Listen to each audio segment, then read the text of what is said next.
سيئات أعمالنا من يهده الله فلا مضل له ومن يضلل فلا هادي له ونشهد أن لا إله إلا الله وحده لا شريك له ونشهد أن سيدنا وسندنا ونبينا وشفينا وحبيبنا ومولانا محمد صلى الله تعالى عليه وعلى آله وأصحابه وأزواجه وأتباعه وبارك وسلم تسليما كثيرا كثيرا. أما بعد فأعوذ بالله من الشيطان الرجيم. بسم الله الرحمن الرحيم.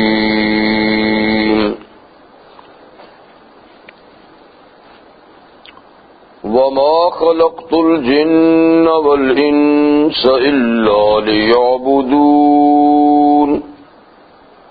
ما أريد منهم من رزق وما أريد أن يطعمون إن الله هو الرزاق ذو القوة المتين. صدق الله مولانا العظيم وصدق رسوله النبي الأمي الكريم ونحن على ذلك لمن الشاهدين والشاكرين والحمد لله رب العالمين.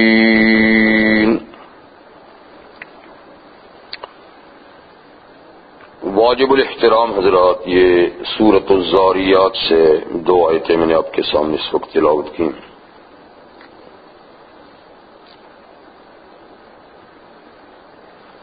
آیات مبارکہ میں جنات اور انسانوں کا مقصد تخلیق اللہ نے بیان فرمایا ہے. تو کل کائنات، اللہ کے سوا جتنی بھی کائنات ہے، تو سب کے پیدا کرنے کے دو مقصد ہیں. ایک مقصد جنات اور انسانوں کی تخلیق کا ہے اور ایک مقصد ان کے سوا باقی تمام کائنات کی تخلیق کا ہے.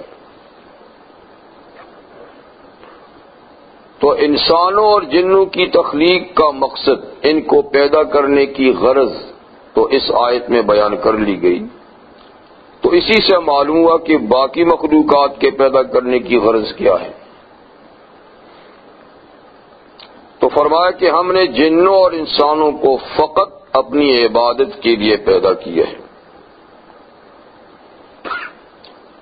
اور مزید اس کی وضاحت کے لیے فرمایا کہ ہم ان سے، جنوں اور انسانوں سے یہ نہیں چاہتے کہ وہ ما اریدو، میں ان سے یہ نہیں چاہتا کہ وہ روزی کے پیچھے پڑ جائیں، یعنی طلب رزق کوئی مقصد حیات نہیں، سبب حیات تو ہے. تو ہم ان سے روزی کی تخلیق بطور مقصد کے نہیں چاہتے کہ یہ کمائیں. کمانا مقصد نہیں، عبادت مقصد ہے، کمانا ذریعہ ہے. اور ہم یہ بھی ان سے بطور مقصد کے مطالبہ نہیں کرتے کہ وہ ہماری مخلوق کو کھلائیں. یعنی کمانا اور کھلانا اگرچہ یہ بھی انسان کی ذمہ داریوں میں شامل ہے، لیکن یہ مقصودی ذمہ داری نہیں، مقصودی چیز اللہ کی عبادت ہے. اور کمانا اور کھلانا بھی عبادت کا ایک حصہ ہے. جب اس کو اللہ کا حکم سمجھ کے کیا جائے گا. ٹھیک. تو مقصد حیات گویا انسانوں اور جنوں کا اللہ کی عبادت ہوئی، چاہے وہ عبادت مقصودی طور پہ کی جائے یا اسباب کے ذریعے سے کی جائے، اور باقی مخلوق کا مقصد جو ہے وہ انسان اور جنات کی خدمت ہے. تو انسان مخلوق کی مخدوم کی حیثیت رکھتے ہیں اور باقی ساری کائنات انسان کے خادم کی حیثیت رکھتی ہے. تو گویا اللہ تعالی نے خادم اور مخدوم پیدا کیے، مخدوم انسان، خادم کائنات.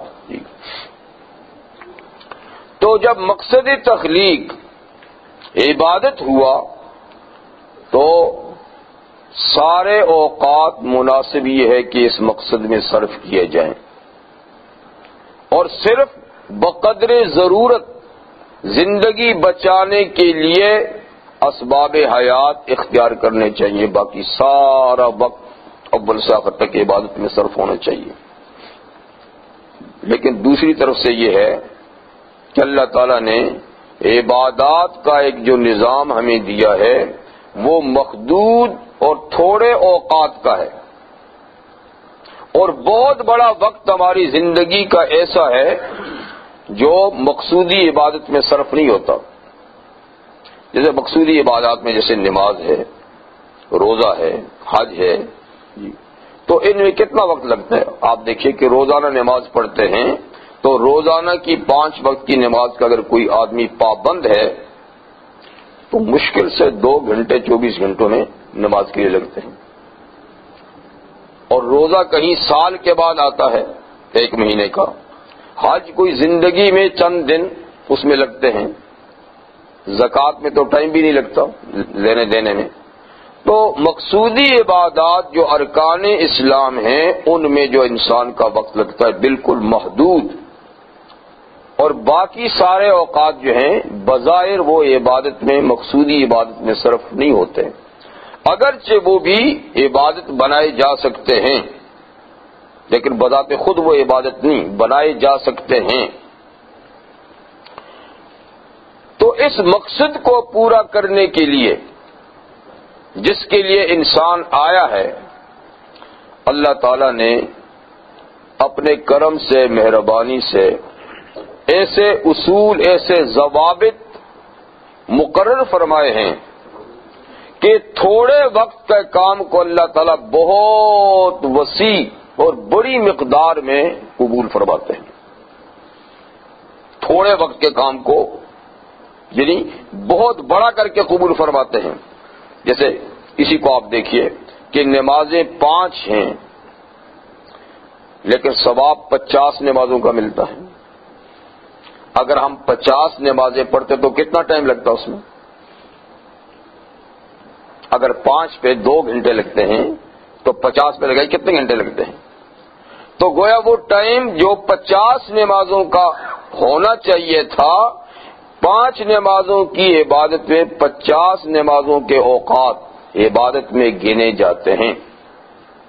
اسی طرح ہر ایک عبادت میں اللہ تعالیٰ نے، ہر نیکی میں اللہ تعالیٰ نے 10 گنا سے اس نیکی کے ثواب کو سٹارٹ کیا ہوا ہے. تو گویا ٹائم لگتا ہے ایک نیکی کا ہمارا، اللہ کیا کاؤنٹ ہوتا ہے 10 نیکیوں کا ٹائم. تو اس لحاظ سے آپ دیکھیں تو اللہ تعالیٰ نے ہماری پوری زندگی کو عبادت کی بنا رکھا ہے. کرتے ہم کم ہیں پر اللہ تعالیٰ کے ہاں اس کا ٹائم زیادہ سے زیادہ لکھا جاتا ہے. اس کے علاوہ پھر بعض اوقات، بعض مہینے، بعض عبادات ایسی ہیں کہ اس کا اجر و ثواب اللہ تعالیٰ نے بہت ہی زیادہ رکھا، جیسے رمضان کے مہینے کا، لیلۃ القدر کی رات کا، جی، اور ذوالقعدہ کے، ذوالحجہ کے پہلے 10 دنوں کا، یا شعبان کے مہینے اور اس کی رات شب برات کا، یا اس قسم کی عبادات.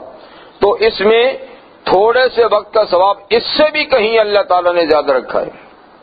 دیکھیں نا کہ لیلۃ القدر جو سال میں ایک ہی رات آتی ہے رمضان المبارک میں، اللہ تعالیٰ نے اس ایک رات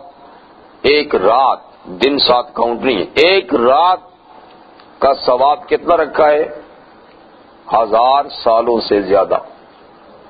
الفا 1000 مہینے، 1000 مہینے سے زیادہ، 1000 مہینے سے زیادہ. زیادہ کی مقدار نہیں بتائی. تو ایک رات ہی کو اتنی فضیلت اللہ تعالیٰ نے دے دی.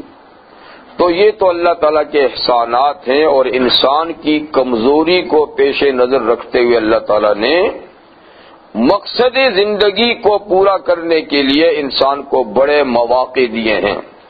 اگر ان موقعوں سے وہ فائدہ اٹھاتا رہے تو مقصد زندگی کو وہ پا لے. انہی مبارک لمحات اور اوقات میں سے شعبان کا مہینہ ہے، جو اس وقت آج اس کی 8 تاریخ ہے، اور اس کے بعد رمضان المبارک کا مقدس مہینہ آ رہا ہے. اس سے پہلے رجب کا ایک مہینہ گزرا ہے، جو 4 محترم مہینوں میں سے ایک مہینہ ہے رجب. نبی کریم صلی اللہ علیہ وسلم رجب کی آمد پر ایک دعا مانگا کرتے تھے. وہ دعا کیا تھی؟ اللہم بارک لنا فی رجب و شعبان و بلغنا الی رمضان. یعنی جب گزشتہ مہینے کا چاند نظر آتا رجب کا، تو اس وقت دعا ایک تو نہ چاند دیکھنے کی دعا ہے، وہ تو ہر مہینے کے چاند دیکھنے کی دعا ہے، اے اللہ اس چاند کو ہمارے لیے بابرکت بنا، پرسکون بنا، سلامتی کا باعث بنا. وہ تو اپنی جگہ میں ہے. ایک رجب کے چاند کی اس دعا کے ساتھ یہ دعا بھی ہوتی تھی کہ اے اللہ ہمارے لیے رجب کے مہینے اور شعبان کے مہینے میں برکت عطا فرما، کہ ان کے اندر جو ہم نیکی کریں، عمل کریں، وہ برکت کا معنی زیادہ ہوتا ہے نا، بابرکت کا معنی ہوتا ہے زیادہ، تو زیادہ مقدار میں وہ نیکیاں قبول ہوں.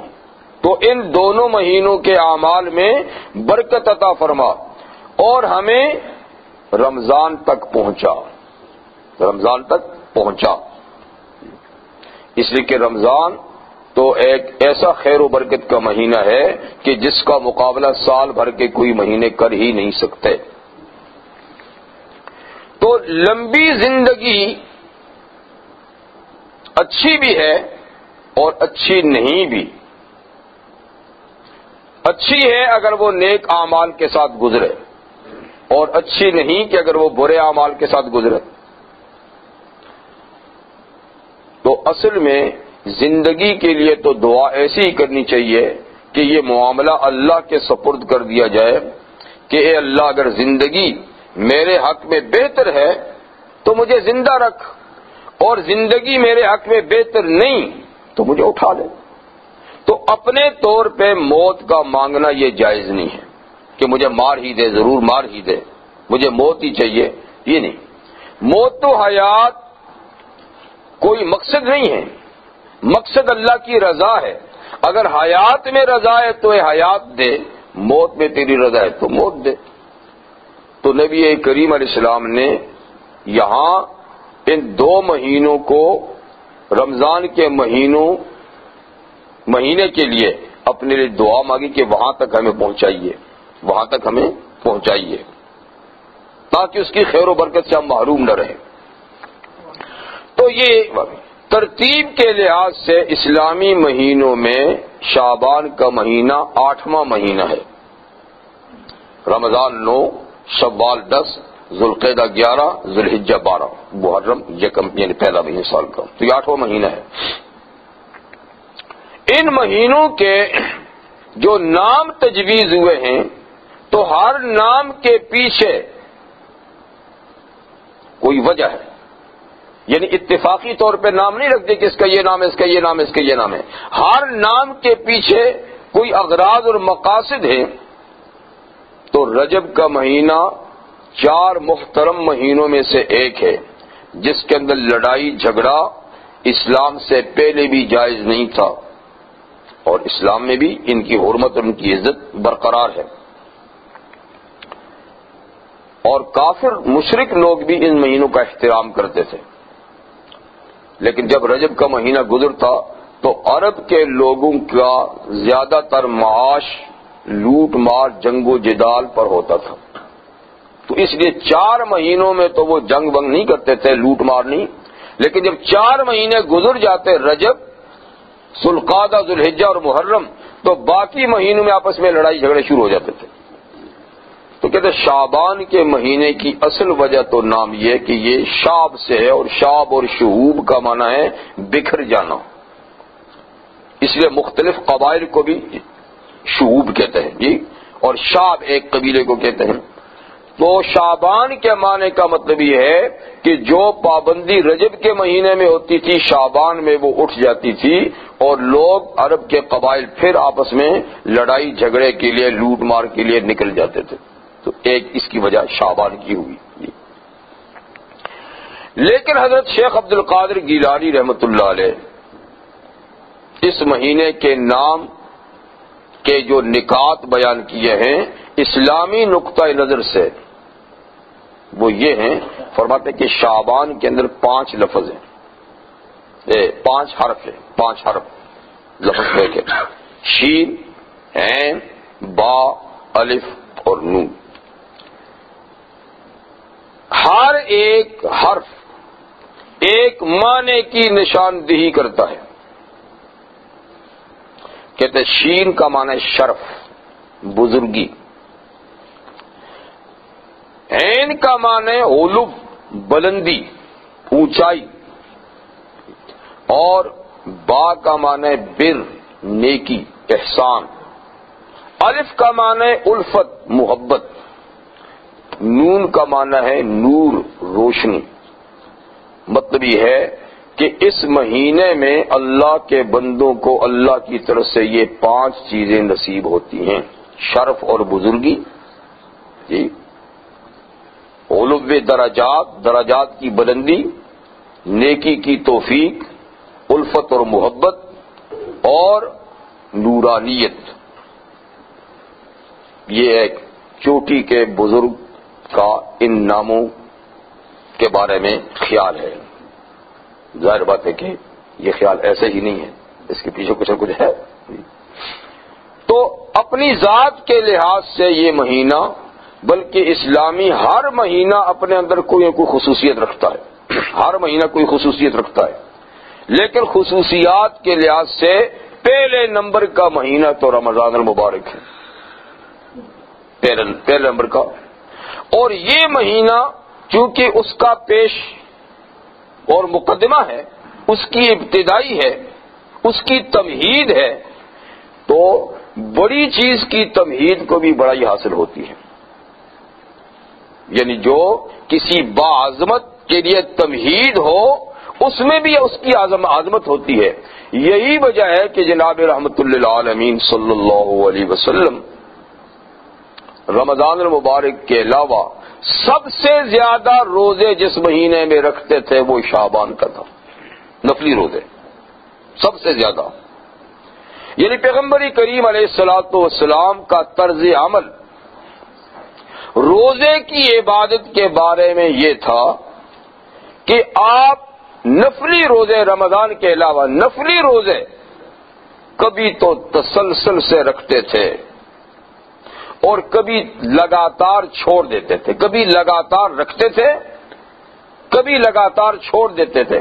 صحابہ فرماتے ہیں جب کبھی آپ نفلی روزے سٹارٹ کرتے، شروع کرتے، تو ہم سمجھتے تھے کہ ابھی تو آپ چھوڑیں گے انہیں، روزہ رکھتے رہیں گے، لیکن کبھی سٹاپ کر لیتے، اور پھر اتنا سٹاپ کر لیتے کہ ہم سمجھتے تھے کہ اب حضور نفلی روزہ رکھیں گے ہی نہیں۔ 20 دن 25 دن روزہ نہیں رکھا، پھر 20 25 دن روزہ رکھنا شروع کر دیا، تو سال کے نفلی روزوں میں آپ کا معمول ایک یہ تھا کہ لگاتار رکھے، کبھی لگاتار چھوڑ دیے۔ ایک دوسری بات کہ آپ ہفتہ وار روزوں میں 2 روزے مس نہیں کرتے تھے، ایک پیر کا روزہ اور ایک جمعرات کا، یہ بھی آپ رکھتے تھے۔ اگر ان لگاتار روزوں میں یہ آ جاتے تو بیچ میں چلے جاتے تھے، اگر لگاتار نہ رکھتے روزے تو ہفتے میں یہ 2 روزے آپ پھر مس نہیں کرتے تھے، یہ الگ سے رکھتے تھے. اور مہینوں کے لحاظ سے فرمایا کہ شعبان کے مہینے آپ کے مہینے میں اتنے روزے رکھتے تھے کہ اتنے کبھی کسی مہینے میں نہیں رکھے. یعنی جو لگاتار روزے بھی رکھتے تھے نا وہ مہینہ بھر نہیں ہوتے تھے، تو 20 دن 25 دن بس. لیکن جو رمضان کے علاوہ پورے مہینے آپ نے روزے رکھے تو وہ صرف شعبان کے، یہ آپ کا معمول تھا.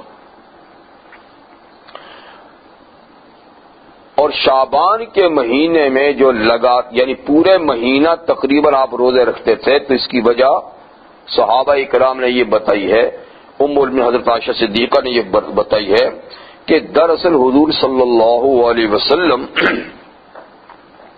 اعمال صالحہ کے لحاظ سے، نیک اعمال کے لحاظ سے جس عمل کو شروع کرتے تھے اس کو چھوڑا نہیں کرتے تھے. یہ حضور صلی اللہ علیہ وسلم کا معمول تھا، جس نیکی کو شروع کیا اس نیکی کو پھر چھوڑا نہیں، چاہے وہ نفل کیوں نہ ہو. اور بات نفلوں کی، فرض کی بات تو ہے نہیں، فرض تو چھوڑنے کی چیز ہے ہی نہیں، لیکن نفلوں میں بھی آپ کا معمول تھا کہ جس نفل کو آپ شروع کرتے اس کو چھوڑتے نہیں تھے.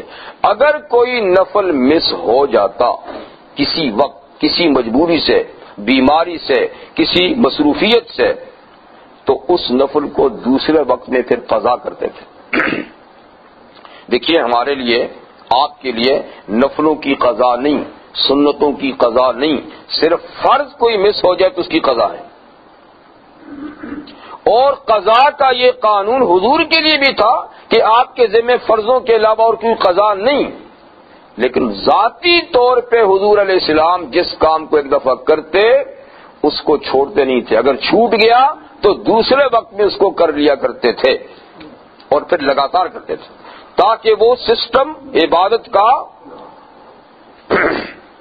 حضرت عائشہ صدیقہ فرماتی ہے رضی اللہ عنہا، کان عملہ دیمتن، نبی کریم صلی اللہ علیہ وسلم کے عمل مسلسل بارش کی طرح ہوتے تھے. جیسے کبھی موسلا دھار بارش برستی ہے نا تو برستی ہی رہتی ہے. آپ کے عمل بھی جب شروع ہوتے تو پھر اس میں انقطاع نہیں ہوتا تھا، کبھی ہو جاتا تو دوسرے وقت میں اس کی قضا کر لیتے تھے. جیسے کہ حدیث میں ہے کہ نبی کریم علیہ السلام پابندی سے تہجد کی نماز پڑھتے تھے، لیکن کبھی بیماری سے کسی وجہ سے تہجد کی نماز رہ جاتی تو آپ دن کے وقت 12 رکعت نماز پڑھتے تھے، اس تہجد کی قضا لاتے تھے، حالانکہ تہجد نفل عبادت ہے. تو یہی معمول آپ کا باقی نوافل کے بارے میں تھا. جیسے کہ دیکھیے آپ کو پتہ ہے کہ عصر کی نماز کے بعد سے مغرب کی نماز تک نفل نماز مکروہ ہے، کیونکہ یہ وقت سارا نماز میں از خود شمار ہوتا ہے. جب آدمی عصر کی نماز پڑھ لیتا ہے تو مغرب تک اللہ تعالیٰ کے نزدیک ایسا ہی ہے جیسے نماز پڑھ رہا ہے، تاکہ بیچ میں نفل نماز کو نہیں رکھا. وہ ایسے ہی جیسے کہ عصر کی نماز پڑھ رہا ہے، فرض نماز پڑھ رہا ہے مغرب تک. حالانکہ ہم تو پتہ نہیں اور کن کن کاموں میں مصروف ہوتے ہیں، پر اللہ کے نزدیک عصر کی نماز پڑھنے سے مغرب تک ہم نماز ہی میں ہیں اور نماز ہی کا ثواب ہے. تو اسی لیے حضور نے منع کیا کہ فجر کی نماز سے سورج نکلنے تک کوئی نفل نماز نہیں، بلکہ فجر نکلنے سے، طلوع ہونے سے، صبح کی آذان سے سورج نکلنے تک صرف 2 سنت 2 فرض، باقی نفل نماز نہیں. ایسے عصر کے بعد مغرب تک کوئی نفل نماز نہیں، اس لیے کہ یہ وقت خود نماز میں شمار ہوتے ہیں. تو پیغمبر کریم صلی اللہ علیہ وسلم کا یہی معمول تھا. لیکن آپ عصر کے بعد 2 رکعت پڑھتے تھے. آپ سے پوچھا گیا کہ حضور آپ ہمیں تو کہتے ہیں کہ عصر کے بعد نفل نہ پڑھیں، پر آپ تو پڑھتے ہیں. جی تو ڈائریکٹ حضور علیہ السلام سے تو یہ سوال کسی نے نہیں کیا، آپ کی بیویوں میں سے کسی بیوی سے کیا. تو اس بیوی نے کہا کہ اس سوال کا جواب ام سلمہ رضی اللہ تعالیٰ عنہا دیں گی، حضور کی دوسری بیوی ہے، اس کی وجہ ان کو پتہ ہے. تو ان کے پاس جا کر پوچھا کہ حضور یہ جو نفل عصر کے بعد پڑھتے ہیں تو یہ کیسے ہیں؟ تو انہوں نے کہا بات اصل میں یہ ہے کہ ایک دفعہ نبی کریم علیہ السلام کی خدمت میں ظہر کے وقت ایک وفد آیا اور آپ اس وفد والوں کے ساتھ اتنے مصروف رہے کہ ظہر کے بعد کی 2 سنتیں آپ سے مس ہو گئیں، یہاں تک کہ عصر کا ٹائم ہو گیا، وہ 2 رکعتیں سنت نہیں پڑھ سکے، تو وہ 2 رکعتیں پھر آپ نے عصر کے بعد پڑھی جو ظہر کے بعد کی سنتیں آپ سے مس ہو گئی تھی۔ چلو ٹھیک ہے، وہ تو ایک دفعہ کا واقعہ ہے، اب حضور تو مسلسل پڑھتے ہیں۔ پھر فرمایا کہ حضور جب ایک کام شروع کر دیتے تھے پھر اس کو ہمیشہ کیا کرتے تھے۔ تو یہ 2 نفل دراصل وہ 2 سنت کی قضا تھی، لیکن اب چونکہ حضور شروع کر چکے تو اب آپ نے اس کو معمول بنا دیا، کیونکہ آپ کسی نیکی کو شروع کر کے پھر رکتے نہیں تھے، یہ حضور کا معمول تھا۔ اسی اصول کے تحت اہل علم کہتے ہیں کہ شعبان کے مہینے میں جو آپ پورا مہینہ روزہ رکھتے تھے تو یہ دراصل کئی ان روزوں کی قضا ہوتی تھی جو سال بھر آپ نفلی روزے رکھتے تھے۔ آپ کا معمول تھا ہر مہینے میں کچھ روزے رکھنے کا، 3 روزوں کا، ہفتے میں 2 روزوں کا، ٹھیک، کبھی لگاتار روزوں کا جو معمول تھا، اور سال بھر میں اگر ان روزوں میں کوئی روزہ مس ہو جاتا تو اس کی قضا پھر شعبان کے مہینے میں کرتے تھے، تو اس لیے شعبان کے مہینوں میں روزوں کی تعداد زیادہ ہو جاتی تھی، کچھ تو معمول کے روزے اور کچھ پچھلے نفلی قضا روزے بھی اسی میں رکھتے تھے۔ نبی کریم صلی اللہ علیہ وسلم سے شعبان کے مہینے کے روزوں کی کثرت کے بارے میں ایک سوال کیا گیا کہ حضور آپ باقی مہینوں کی نسبت سے اس مہینے میں بہت زیادہ روزے رکھتے، اس کی علت کیا ہے، وجہ کیا ہے؟ تو آپ نے ایک بات فرمائی کہ ذاک شہر بین رجب و رمضان، ذاک شہر بین رجب و شعبان، جی، والناس عنہ غافلون، کہتے ہیں حضور فرماتے ہیں کہ یہ 2 بڑے مبارک مہینوں کے درمیان کا ایک مہینہ ہے، لوگوں کی نظریں ایک اس برکت والے مہینے پہ ہیں، ایک اس برکت والے مہینے پہ ہیں، اور بیچ میں اس مہینے سے وہ بے خبر ہیں۔ ادھر رجب ہے،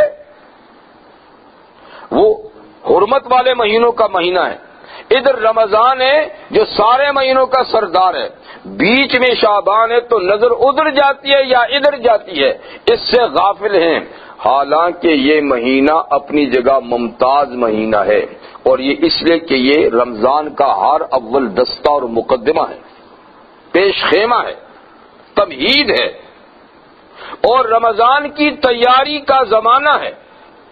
جس نے اس مہینے میں تیاری کر لی رمضان کے لیے وہ رمضان میں بھرپور نیکیوں کی فصل کاٹے گا، اور جس نے اس مہینے کو مس کر دیا غفلت میں کہ رمضان آئے گا دیکھیں گے، رمضان آئے تو دیکھیں گے، تو پھر رمضان میں بھی ان سے کچھ بنتا نہیں ہے۔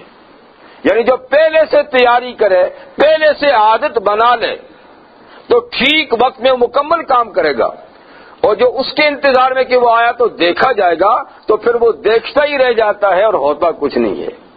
تو فرمایا اس لیے میں اس مہینے کا خاص اہتمام کرتا ہوں جس میں عام لوگ غفلت برتتے ہیں۔ ایک بات یہ، دوسری بات یہ کہ پیغمبر کریم صلی اللہ علیہ وسلم کا ارشاد ہے کہ ان اوقات کی عبادت جن اوقات میں عام لوگ غافل ہوتے ہیں عبادت سے، اللہ تعالیٰ کے نزدیک ان اوقات کی عبادت بہت زیادہ قیمتی ہوتی ہے اور بہت پسند فرماتے ہیں۔ یعنی سب لوگ ایک نیکی میں لگے تو اس کی اتنی اہمیت نہیں، سب لوگ غفلت میں پڑے ہوئے ہیں، اور غفلت کے زمانے میں جو آدمی اٹھ کر عبادت کرتا ہے تو اللہ کو بری بھاتی ہے۔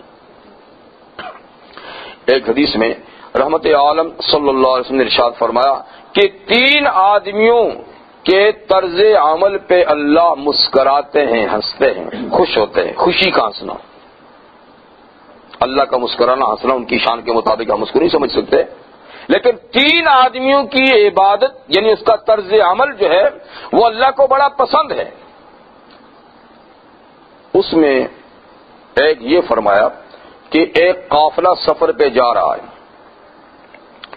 اور جب رات ہوئی اور سفر کرتے کرتے قافلے والے تھک گئے، نیند آ گئی، تو انہوں نے سٹاپ کیا سونے کے لیے، آرام کے لیے۔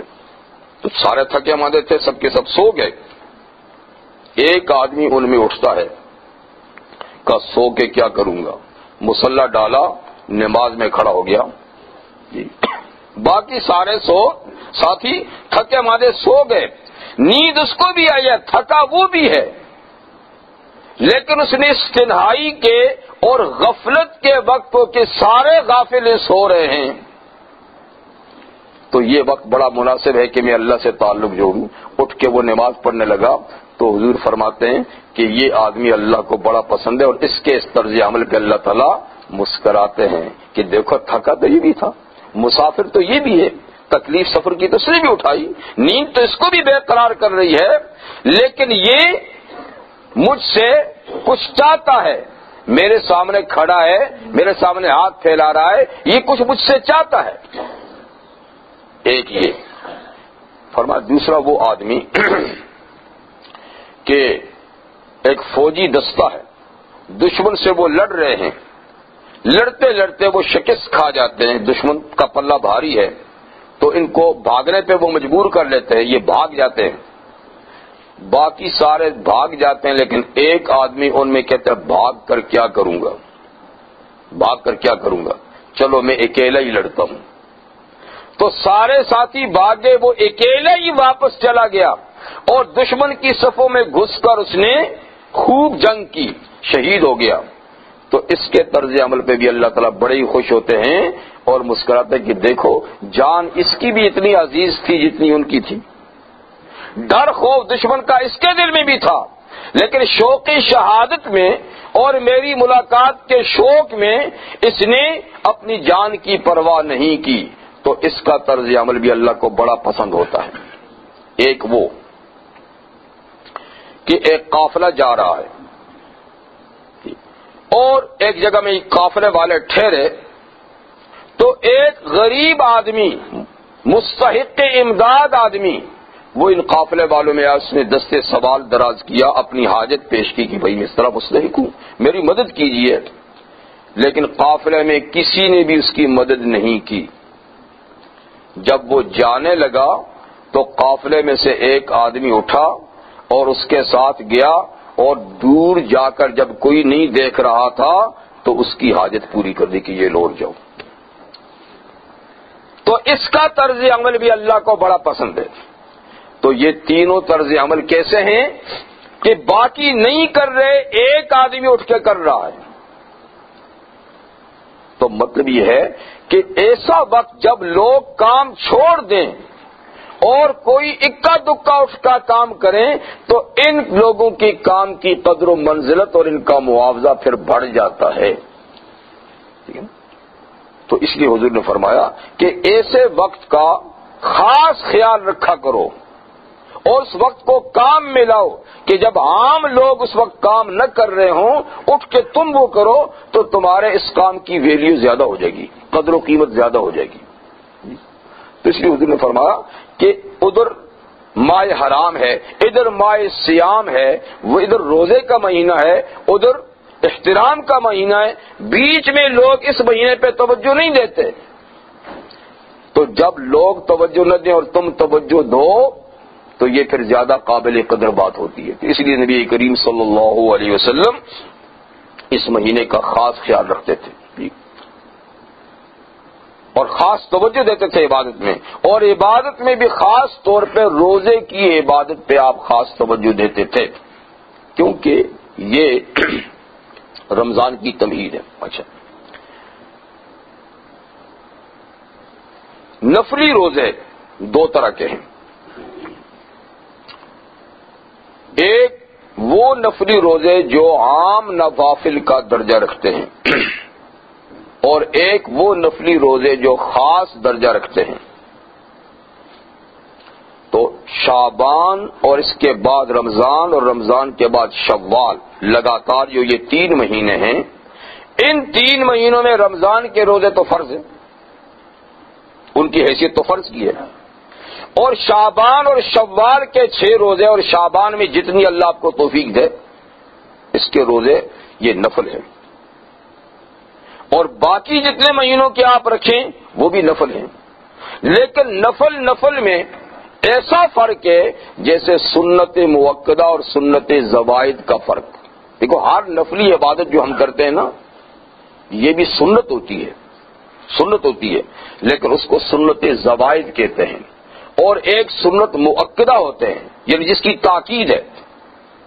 تو سنت زوائد سے سنت موقدہ کا ثواب زیادہ ہوتا ہے، سنت زوائد سے سنت موقدہ کا ثواب زیادہ ہوتا ہے۔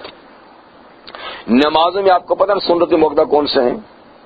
فجر سے پہلے 2 سنت، زور سے پہلے 4، زور کے بعد 2، جمعے سے پہلے 4، جمعے کے بعد 4، 4 کے بعد پھر 2، اور عصر سے آگے پیچھے نہیں، مغرب کے بعد 2، عشاء کے بعد 2۔ یہ کیا ہیں؟ سنت موقدہ، یعنی یہ بھی نفل ہیں لیکن یہ تاکیدی نفل ہیں، ان کی تاکید زیادہ ہے۔ اس کے علاوہ باقی آپ جتنے نفل چاہیں پڑھیں۔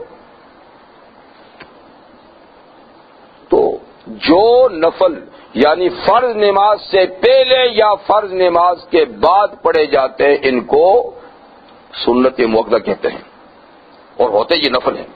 اسی طریقے سے فرماتے ہیں اہل علم کہ رمضان المبارک کے روزے فرض ہیں، اس سے پہلے شعبان کے، اس کے بعد شوال کے، یہ نفل ہیں لیکن ان کی حیثیت سنت موقدہ کی ہے، کیونکہ یہ فرضوں سے پہلے فرضوں کے بعد ہے، فرضوں سے پہلے اور فرضوں سے پہلے اور فرضوں کے بعد جو عبادت ہوتی ہے نا یہ فرضوں کی تکمیل کے لیے ہوتی ہے۔ فرض نماز میں جو ہم سے کمی بیشی ہوتی ہے تو اس کی تکمیل پہلے یا بعد والے سنتوں سے کر دی جائے گی قیامت کے دن۔ اس لیے فرضوں سے آگے پیچھے کے جو نفل ہیں ان کی حیثیت فرضوں جیسی ہوتی ہے، کیونکہ فرضوں کی تکمیل ان سے کی جائے گی تو فرضوں جیسی ہے اور باقی نوافل کی نہیں۔ تو اس سے آپ اندازہ لگائیں کہ شعبان کے روزے اور شوال کے 6 روزے یہ ہیں تو نفل سنت لیکن یہ فرض روزوں کی تکمیل کا حصہ ہے، اس لیے ان کی اہمیت جو ہے نا وہ باقی نفلی روزوں سے بہت زیادہ ہے۔ اور یہ کہ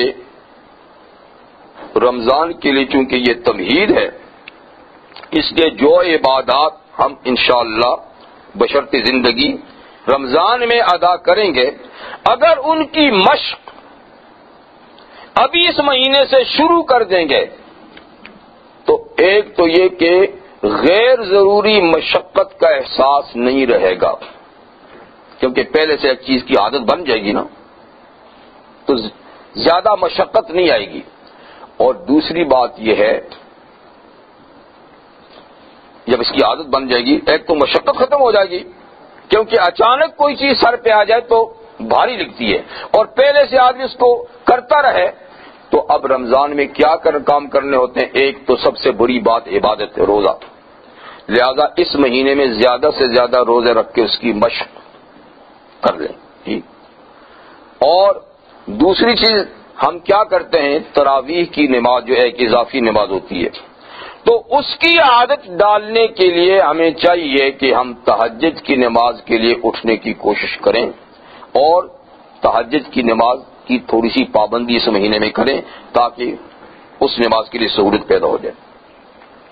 تیسرا کام ہم رمضان المبارک میں کرتے ہیں تلاوت قرآن حکیم، نسبتاً زیادہ کرتے ہیں، تو ہمیں تلاوت قرآن حکیم اگر نہیں شروع تو اس مہینے میں شروع کر دینی چاہیے، اور اگر کوئی ہمارا وظیفہ ہے مقررہ پاؤ آدھا سے 12 پڑھنے کا تو اس میں تھوڑا سا اضافہ کر لیں تاکہ رمضان میں اور زیادہ اس کا اضافہ ہو سکے۔ تو مقصد یہ کہ رمضان میں جتنی بھی عبادات کی جائیں گی اس کی اس مہینے سے مشق کرنی چاہیے. ایک تو یہ کہ وہ عبادتیں آسان ہو جائیں گی، دوسرا یہ کہ اس عبادت کی جو جتنی لذت ہے نا وہ لذت اس وقت ملے گی جب یہاں سے کام سٹارٹ ہو جائے گا. لذت عبادت کی اپنی ایک لذت ہوتی ہے، وہ اس وقت ہوگی جب پہلے سے آپ اس کے لیے تمہید باندھ لیں گے اور اس کے لیے میدان صاف کر لیں گے.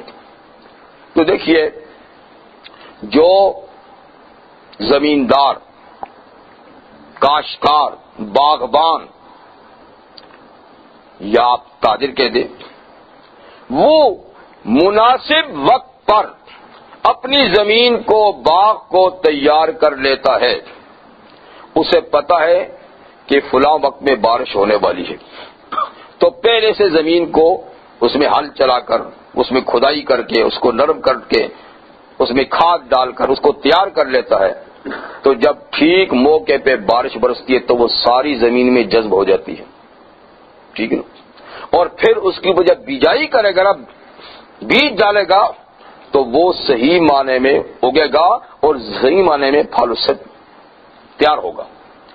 لیکن اگر کوئی کسان ہماری طرح غافل، نکما بیٹھا ہے، ہاتھ پہ ہاتھ رکھے جب بارش ہوگی تب دیکھوں گا جی، اور زمین کو وہ تیار ہموار نہیں کرتا فصل کے لیے، بیجائی کے لیے، اچانک بارش ہو جاتی ہے تو وہ سخت زمین کے اوپر سے پانی سارا نکل جاتا ہے، نیچے جاتا ہی نہیں. پھر بعد میں جب اس کو حل چلا کے تو یہ زمین ساری کیا خشک ہوگی، اور خشک زمین میں اگر وہ دانے ڈالے گا تو آپ کو پتہ ہے فصل کیسی ہوتی ہے. تو یہی صورتحال عبادات کی ہے. عبادت سے پہلے اگر اس کی تیاری کر لی جائے، دل کی زمین کو تیار کر لیا جائے، تو پھر جہاں رحمت کی بارش برسے گی تو دل کی زمین پہلے سے تیار ہے تو وہاں فصل ہوگی. تو دل بھی زمین ہے، اور قرآن یہ رحمت کی بارش ہے. رمضان میں ہم پورا قرآن سنتے ہیں. اگر ہم دل کو پہلے سے کچھ تیار کر لیں تو رمضان المبارک کے مہینے میں جو اللہ تعالیٰ کی رحمت کی بارش موسلا دھار ہوتی ہے جی، اور قرآن مجید کی بارش رات کو برستی ہے، دن کو روزے کی، تو زمین اگر دل کی ہموار ہوگی تو پھر اس کا خاطر خواہ نتیجہ نکلے گا اور اس سے خاطر خواہ فصل نکلے گی. لیکن اگر دل پہلے سے اجڑا ہوا ہے، بنجر اور غیر آباد ہے، لا تعلق ہے، تو اس پہ رمضان کا مہینہ آ گیا، تراویح کی نماز پڑھی، قرآن سنا، تو کیا اثر ہوگا؟ تو اللہ تعالیٰ نے اپنے کرم سے گراں قدر موقع ہمیں عطا فرمایا ہے. ہم آج پھر رمضان یعنی شعبان کے مہینے میں ہیں، اور دیکھیے کتنا وقت جلدی سے گزر رہا ہے جی. آج 8 تاریخ ہوگی، اگلا جمعہ 15 ہو جائے گی جی، اور پھر رمضان سر پہ آ گیا. تو وقت کتنا تیزی سے گزر رہا ہے. اگر اس تیزی سے گزرنے والے وقت کو ہوشیاری سے کام میں نہ لایا گیا تو یہ بڑا خسارہ اور بڑا نقصان کا معاملہ ہوگا. اور پھر اگلی جمعرات، جمعے کی رات، اس مہینے کی ایک خاص رات ہے جس کو لیلۃ البرات کہتے ہیں. شب برات ہم کہتے ہیں، شب برات نہیں، برات. برات تو شادی میں ہوتی ہے. لیلۃ البرات، برات کا معنی ہوتا ہے بری و ذمہ ہو جانا، پاک صاف ہو جانا. تو اللہ تعالیٰ نے اس مہینے کے نصف میں ایک ایسی مقدس رات رکھی ہے کہ اس رات کو اگر خاطر خواہ اللہ تعالیٰ کی عبادت کر لی جائے، باقی خرافات جو ہمارے ملکوں میں کیے جاتے وہ نہیں جی، عبادت کر لی جائے تنہائی میں. اور یہ دیکھیے نفلی عبادت ہوتی بھی تنہائی میں ہے، مجمع میں نہیں. مجمع میں تو جمعے کی نماز ہے، 5 وقت کی نماز ہے، عید کی نماز ہے، اس میں مجمع لگائیں. نفلی عبادات میں مجمع نہیں ہوتے، وہ تنہائی میں الگ الگ کونے میں بالکل الگ تھلگ ہو کر ایک آپ ہوں، ایک آپ کا اللہ ہو بس جی.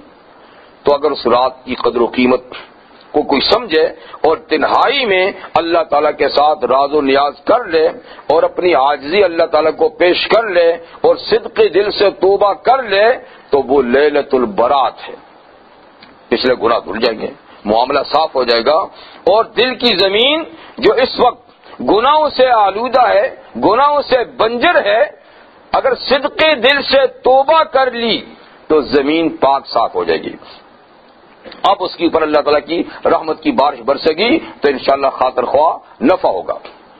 تو اس رات کی بھی خاص خیال رکھیں، اپنے گھروں میں تنہائی میں جا کر جتنا خوش دلی کے ساتھ، تنگ دلی سے نہیں، بعض لوگ سمجھتے ہیں کہ ساری رات جاگنا کوئی ضروری بات ہے، اس لیے وہ کبھی چائے پیئیں گے، کبھی گپے لگائیں گے، یہ رات کو جاگنا سونا نہیں ہے بھائی، سونا نہیں کی بات نہیں، محض جاگنا کوئی مقصد نہیں، مقصد ہے وہ جاگنا جس میں آپ اللہ کی عبادت کریں۔